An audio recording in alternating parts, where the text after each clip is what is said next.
要说纪录片，还得是德爷炸人，这估计是德爷最辣眼睛的一期。仅凭一个冲浪板漂流到深夜，甚至加工成小船扬帆起航，还靠着徒手自制弓箭抓到10斤海鱼，最后更是在严酷环境下引发德爷骚操作灌溉菊花，画面太美不忍直视。本期光头德来到广东珠海万山群岛，挑战对手是船长马特，有着丰富的海岛经验和原始生活经验。两人搭乘节目组租来的核动力快艇抵达出发地点。考虑到此次比赛大部分路程都是在海上，节目组给每个人安排了一个冲浪板。随着裁判员一声令下，两人开始狂奔入海。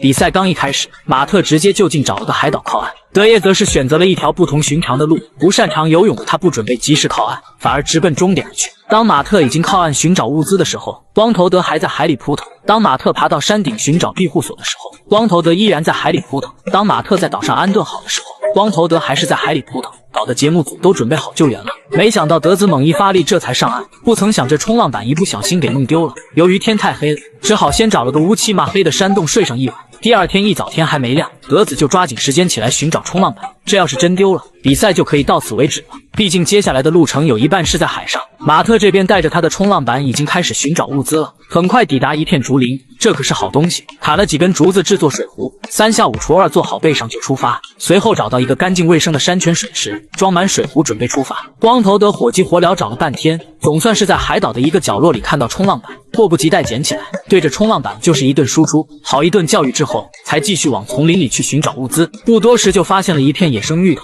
依稀记得上次荒岛余生吃过这玩意，随即挖了一大个出来，砍了一片，二话不说就吃上一口。没想到这芋头含有毒素，没煮熟是不能吃的，这可把德子的嘴巴麻坏了。马特已经下海出发，但是海风很大，光靠一个冲浪板和双手根本就很难前进。看着眼前的岛屿很近，但实际上他要用上很久的时间才能抵达。终于费尽9牛2虎之力之后抵达岸边，这触目惊心的垃圾看得真让人心疼。马特决定好好利用这里的垃圾，捡了许多能够浮起来的东西，甚至还捡到一辆共享单车。突发奇想要用这个共享单车改造成一艘核动力快艇。与此同时，德子正在忙碌着煮熟这个芋头。点起火之后，把芋头放到土里焖熟，随后在旁边搭起一个架子，用大片的叶子做屋顶。就这样一个荒野豪华单间就做好了。紧接着就要制作一个船桨，3下5除2就弄好了。这看起来还真像那么一回事。一顿忙碌过后，芋头也熟了，捞出来对半切开，吃上一口，香喷喷软糯糯的。德子一不小心又露出了招牌给。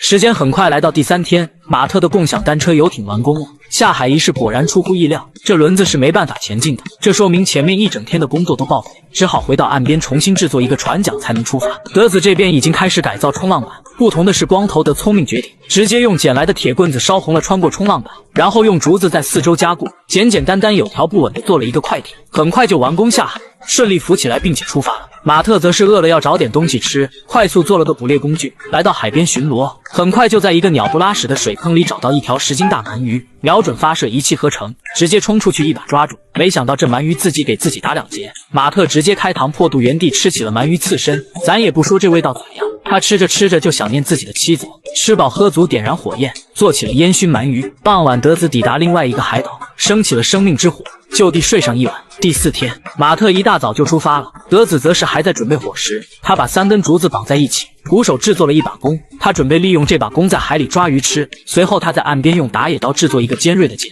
在岸边试了几次，没能抓到点早餐。没办法，时间正在1分1秒的流逝，他为了能够在海上节省力气，准备利用自己的衣服做一个船帆。衣服太小不够用，又找来大片叶子编织一下，拼凑上去还真像那么一回事。下海一事果然是好东西，凭借这个船帆，他可以不用划船都能前进，这可把德子乐坏了，发出来给的笑声。马特这边正在卖力划船，累了就停下来吃点烟熏鳗鱼。时间很快来到第5天，比赛已经进入冲刺阶段，最刺激最危险的环节到来。